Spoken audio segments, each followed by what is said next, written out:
Hello everyone, welcome to Exam Nest. This is Ajay Sharma. आज हम बात करने वाले हैं कैट क्वांटिटेटिव एप्टीट्यूड सेक्शन की। क्या हम इसे 13 वीक्स में प्रिपेयर कर सकते हैं सो दैट हम एग्जाम में एक हाई परसेंटाइल स्कोर करें, मे बी 99 एंड अबव? बिल्कुल ये पॉसिबल है। इसके लिए आपको थोड़ा सा डिसिप्लिन होना होगा, आपको सही अप्रोच फॉलो करनी होगी और यस, आपके हार्ड वर्क का कोई सब्स्टिट्यूट नहीं। तो सबसे पहले क्या करें, ये पता तो करें कि एग्जाम में कौन सा टॉपिक हमारे लिए इंपॉर्टेंट है, किसके कितने क्वेश्चंस आज तक पूछे गए हैं, बिकॉज तभी हम अपने आप को प्लान कर सकते हैं। इस टेबल में कंप्लीट डिटेल अवेलेबल है। 2017 दो स्लॉट में ये पेपर हुआ था, 2018 में भी दो स्लॉट में हुआ था, 19 में भी दो स्लॉट में, 20 में 3 स्लॉट, और उसके बाद से हर बार 3 स्लॉट में ये पेपर हो रहा है। टोटल क्वेश्चंस कितने पूछे गए हैं हर एक स्लॉट में मिला के। सो फॉर एग्जांपल 2023 की अगर हम बात करें तो तीनों स्लॉट्स में मिला के ज्योमेट्री और मेंसुरेशन के 7 क्वेश्चंस पूछे गए। तो एवरेज हम ये कह सकते हैं 2 क्वेश्चंस पर स्लॉट। एल्जेब्रिक एक्सप्रेशंस और इक्वेशंस की बात करें तो 10 क्वेश्चंस पूछे गए हैं। और आप देख सकते हैं ये जो वेटेज है ये बढ़ता जा रहा है, तो हम कहेंगे 3 क्वेश्चंस पर स्लॉट। किसी स्लॉट में 4 क्वेश्चन भी पूछे गए। तो ये सारे टॉपिक और उनके टोटल क्वेश्चंस आज तक कितने पूछे गए हैं उसकी लिस्ट हमारे सामने है। इससे हमें ये पता चल जाएगा कि हमें किस टॉपिक पर ज्यादा ध्यान देना है। एक गलती सभी स्टूडेंट्स करते हैं, वो ये सोचते हैं कि हम कुछ स्पेसिफिक टॉपिक की तैयारी कर लें और बाकी टॉपिक्स को हम छोड़ दें। मेरा पर्सनल एक्सपीरियंस ये कहता है कि कैट में इजी टॉपिक्स में ट्रिकी क्वेश्चंस आते हैं और जिन टॉपिक्स को हम थोड़ा टफ या एडवांस मानते हैं उनमें इजी क्वेश्चंस आते हैं। आपको सभी टॉपिक्स पूरी तरह से तैयार करने होंगे क्योंकि आपको नहीं मालूम है कहां पर कौन सा क्वेश्चन इजी आ जाए। और टेस्ट देते समय मैथ्स के सेक्शन में स्पेशली आपको एक अप्रोच को याद रख लेना है, that is called ABC approach. What is a? Category A question जिनको देख के हमें मालूम है हाँ हम इन्हें कर लेंगे, 2 से 3 मिनट 4 मिनट में कर लेंगे, हमारी एक्यूरेसी 90% एंड अबव रहेगी, ये कहलाते हैं ए कैटेगरी क्वेश्चंस। किसी भी टॉपिक से ये हो सकते हैं। तो ए कैटेगरी को हम कहते हैं अभी करने वाले क्वेश्चंस। बी कैटेगरी क्वेश्चन देखिए मुझे मालूम है मैं कर लूंगा बट मैं उलझ सकता हूं क्योंकि मेरा एक्सपीरियंस ये कहता है ये ट्रिकी क्वेश्चन है, इसमें थोड़ा सा सावधानी रखने की जरूरत है। इस तरह के क्वेश्चंस को हम क्या करते हैं, मार्क फॉर रिव्यू करते हैं और आगे बढ़ जाते हैं। इन्हें हम सेकंड राउंड में अटेम्प्ट करेंगे। सो बी कैटेगरी स्टैंड्स फॉर बाद में करने वाले क्वेश्चंस। एंड लास्ट में आता है सी कैटेगरी। हमें मालूम है इस क्वेश्चन को अगर हमने हाथ लगाया तो हमारी एक्यूरेसी डाउन है, समय ज्यादा लग जाएगा, हम उलझ सकते हैं। सी कैटेगरी क्वेश्चन छोड़ना है, कुछ भी नहीं करना है, ना मार्क फॉर रिव्यू ना कुछ। ABC कैटेगरी अगर आपको ये क्लासिफिकेशन करना आ गया, और ये काम ऐसा नहीं होगा कि आप सारे क्वेश्चंस को देखेंगे फिर ये डिसाइड करेंगे, नहीं। क्वेश्चन 1 आपके सामने आया, 15 सेकंड है, डिसाइड करिए क्या करना। ए कैटेगरी है अटेम्प्ट करिए, बी कैटेगरी है बाद में करेंगे, सी कैटेगरी है छोड़ दीजिए, बाद में करने वाले को मार्क फॉर। क्वेश्चन करते समय अगर आपको लगे कि ये मैंने गलत क्वेश्चन उठा लिया या मैं उलझ रहा हूं, इवन तो आपने 2 मिनट स्पेंड कर दिए हैं, प्लीज उस क्वेश्चन को वहीं छोड़ दीजिएगा। अगर आपने नहीं छोड़ा तो वो एक अकेला क्वेश्चन आपको एक करियर कॉस्ट कर सकता है। तो यही चीज आपको सीखनी है in another 13 weeks through your mock test, through practice exercise. Now अगर 13 weeks में मैं इन टॉपिक्स को डिवाइड करना चाहूं तो मैं कैसे करूंगा? मैं हर वीक एक टॉपिक पिक करूंगा और उसकी कंसेप्ट्स बिल्ड करूंगा, उससे जुड़े हुए क्वेश्चंस सॉल्व करूंगा और मॉक टेस्ट में जब वो क्वेश्चंस आएंगे तो अपने आप को चैलेंज करूंगा। कैसे क्लासिफिकेशन करूंगा? फर्स्ट वीक डेफिनेटली मैं फोकस करूंगा on geometry and mensuration. Second week algebraic expressions and equations, ये सेकंड वीक का टारगेट हो गया।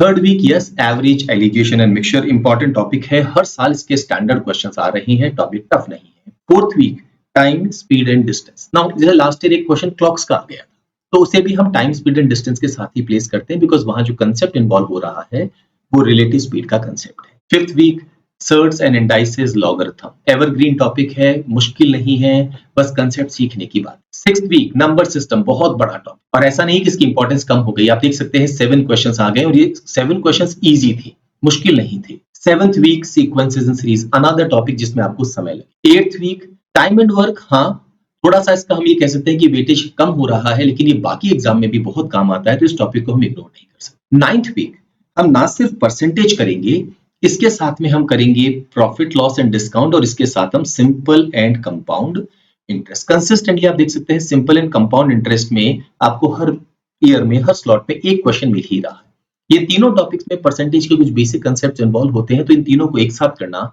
समझदारी। 10th week functions, number of questions आप देख सकते हैं इस साल तो कम थे लेकिन लास्ट ईयर काफी क्वेश्चंस थे और ये टॉपिक अगर पॉसिबल हो आपके लिए तो एल्जेब्रिक एक्सप्रेशंस और इक्वेशंस के साथ करें क्योंकि इसमें भी कुछ कंसेप्ट्स ऐसे इन्वॉल्व होंगे जो कि इक्वेशंस में काम आते हैं। तो हम 10th वीक इसको करेंगे। 11th week ratio, proportion, variation and partnership. बहुत ज्यादा क्वेश्चंस रेशियो, प्रपोर्शन, वेरिएशन के तो पूछे गए पर पार्टनरशिप के नहीं पूछे गए हैं, तो छोटा सा टॉपिक है, लेकिन ये कंसेप्ट हम कहते हैं अरिथमेटिक का बेस टॉपिक माना जाता है परसेंटेज के साथ में। 12th वीक हम करेंगे परम्यूटेशन एंड कॉम्बिनेशन, और 13th वीक में हम ये बाकी तीनों टॉपिक्स ले सकते हैं। लेकिन हाँ, पर्सनली मैं चाहूंगा कि जो इनइक्वालिटी है इसे आप कोशिश करके या तो फंक्शंस के साथ जोड़ दें, या इन दोनों को आप इक्वेशंस के साथ लेके, और चाहे एक वीक की जगह से 2 वीक दे दें। तो जब हम इक्वेशन सॉल्व करते हैं तो एल्जेब्रिक एक्सप्रेशन से शुरुआत करते हैं, फिर भी go to linear equation, quadratic equation, high degree equations. High degree के ज्यादा क्वेश्चंस एग्जाम में नहीं पूछे गए हैं पास्ट में। उसके बाद हम मूव करते हैं इनइक्वालिटी, बिकॉज क्वाड्रेटिक इनइक्वालिटी के साथ में हमारी इनइक्वालिटी भी जुड़ जाती है। सीक्वेंसेस एंड सीरीज के साथ हमारा मिनिमम वैल्यू और मैक्सिमम वैल्यू के क्वेश्चन जुड़ जाते हैं, और फंक्शंस भी हम इनके साथ जोड़ सकते हैं। तो आप चाहें तो इन तीनों टॉपिक्स को, that is algebraic expression, equations, inequality and functions, इन सभी को आप वीक 2 और 3 दे सकते हैं, और कंसिक्वेंटली आप एक एक वीक इनको आगे एक्सटेंड कर सकते हैं। सेट थ्योरी इंपॉर्टेंट टॉपिक है, अगर लॉजिकल रीजनिंग में ये आ गया तो ये पूरा एक सेट आता है, और वो 5 क्वेश्चंस मुफ्त के 5 क्वेश्चंस होते हैं, उन्हें हमें नहीं छोड़ना। एक बार आइडिया लग गया कि हाँ ये टॉपिक है, तो अब नेक्स्ट स्टेप क्या होगा हमारा, तैयारी कैसे करें। तो नेक्स्ट में हम क्या करें, लर्निंग स्टेप्स। क्या है वो स्टेप? सबसे पहला काम एज यूजुअल आपको अपने कंसेप्ट्स बिल्ड करने। कैसे कर सकते हैं सर? ऑलरेडी मैंने कोई कोचिंग इंस्टीट्यूट ज्वाइन किया हुआ है, मेरे पास उनका वीडियो एक्सेस है, मेरी लाइव क्लासेस एक्सेस है, या मेरे पास में कोई पर्टिकुलर मटेरियल है जिसके थ्रू मैं अपने कंसेप्ट बिल्ड कर रहा हूँ। बहुत ही अच्छी बात है, प्लीज मेक श्योर कि आप उस टॉपिक को इन डेप्थ कवर। लेकिन अगर आपके पास वो एक्सेस नहीं है, या आप अपनी रीच को थोड़ा और हाई लेवल ऑफ कंटेंट की तरफ मूव करना चाहते हैं, तो मैं एडवाइस करूंगा हमारा ये जो कोर्स है मैथ मैजिक, इसको आप ज्वाइन करें। हाईली नॉमिनली प्राइस्ड ये कोर्स है, और इसमें हम जो लाइव क्लासेस लेते हैं, अप्रोक्सीमेटली हमें 6 to 7 मंथ्स लगते हैं पूरे सिलेबस को एक बार कवर करने में। तो जितनी भी लाइव क्लासेस हमने ली हैं, उनकी रिकॉर्डिंग आपके पास अवेलेबल हो, और किसी भी टॉपिक को आप देखेंगे कि वहां पर बहुत डेप्थ में कवर किया जाता है, और कैसे हर एक कंसेप्ट का कैट में इंपॉर्टेंस है उसको रिलेट करके हम इन टॉपिक्स को लेते हैं। तो ये कोर्स आप डेफिनेटली ले सकते हैं। एक बार आपने कंसेप्ट बिल्ड कर लिए, सेकंड स्टेप क्या होगा, प्रैक्टिस क्वेश्चंस। कुछ क्वेश्चंस बेसिक लेवल के आप प्रैक्टिस करें, जिसमें आपको अलग अलग वेरिएशंस मिले। ये गलती मत कीजिएगा कि एक ही तरह के 10 क्वेश्चन कर लिए, ये आपका फायदा नहीं करेगा। फायदा क्या करेगा, अलग अलग क्वेश्चंस, अलग अलग स्टाइल के क्वेश्चंस आप करने की कोशिश करें। स्टेप 3 एंड सबसे इंपॉर्टेंट स्टेप है original CAT and IPMAT questions. कहां पे करें? अगर आप हमारी प्लेलिस्ट में जाएंगे एग्जामिनेशन में, तो वहां 2 तरह की प्लेलिस्ट हमने बनाई है। पहली प्लेलिस्ट है year wise, CAT 2017 all quant questions in one video. लेकिन दूसरी प्लेलिस्ट जो हमने बनाई है वो टॉपिक वाइज प्लेलिस्ट बनी। दैट मींस अगर आपने मान लीजिए ज्योमेट्री एंड मेंसुरेशन के टॉपिक की प्लेलिस्ट पे क्लिक किया, तो आपको वहां पर सारे original CAT as well as IPMAT के क्वेश्चन, मैं आईपी मैट पे थोड़ा सा एम्फेसिस इसलिए कर रहा हूं क्योंकि आईपी मैट का मैथ्स का लेवल कैट से थोड़ा सा हायर होता है, और क्वालिटी क्वेश्चंस आपको बिल्कुल वही मिलेंगे जो कैट में मिलेंगे।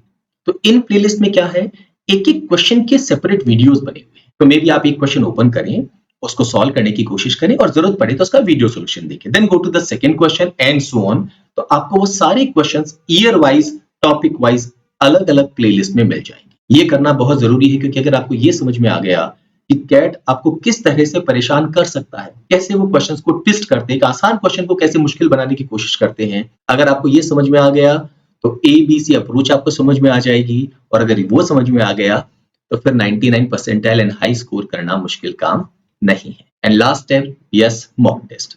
आप रेगुलरली वीक वाइज अपने मॉक टेस्ट देते जाइए, ABC अप्रोच को एनहांस करते जाइए, अपनी स्किल्स को आइडेंटिफाई करते जाइए, और देखिए कि जो आपने कंसेप्ट सीखे हैं उसको आप एग्जाम में अप्लाई कर सकते हैं या नहीं कर सकते हैं।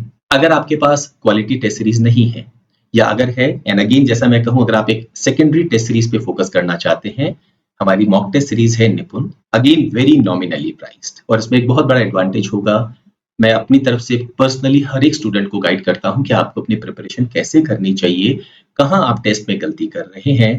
तो डेफिनेटली इस टेस्ट सीरीज को भी आप कंसीडर करें। इसमें कैट के 20 मॉक टेस्ट हैं, बाकी अदर एग्जाम्स के 10 मॉक टेस्ट हैं। मैं रेगुलरली अपनी तरफ से जो इंपॉर्टेंट कंसेप्ट्स हैं उनके वीडियोस, और उनके कैट में जो क्वेश्चंस पूछे गए हैं उनको कैसे हम अटेम्प्ट करते हैं, उस कंसेप्ट को सीखने के बाद ये भी रेगुलरली आने वाले वीक्स में अपलोड करने वाला हूं। तो हमारे चैनल के साथ जुड़े रहिए, और मैं साथ में उम्मीद करता हूं कि आप जो लॉजिकल रीजनिंग की पजल्स हमने दी हैं हमारी प्लेलिस्ट में, उनको जरूर देख रहे हैं। मेरी एडवाइस होगी लॉजिकल रीजनिंग के लिए इन क्वेश्चंस को काइंड ऑफ मेमोराइज कर लीजिए। जितना सिंपल अप्रोच आप बिल्ड करेंगे उतना ही आसान होगा कैट में, मैथ्स में और एलआर में हाई स्कोर करना। Happy learning. एंड अगर कोई डाउट हो, किसी तरह की क्वेरी हो, you are most welcome to call us on the given numbers. All the best.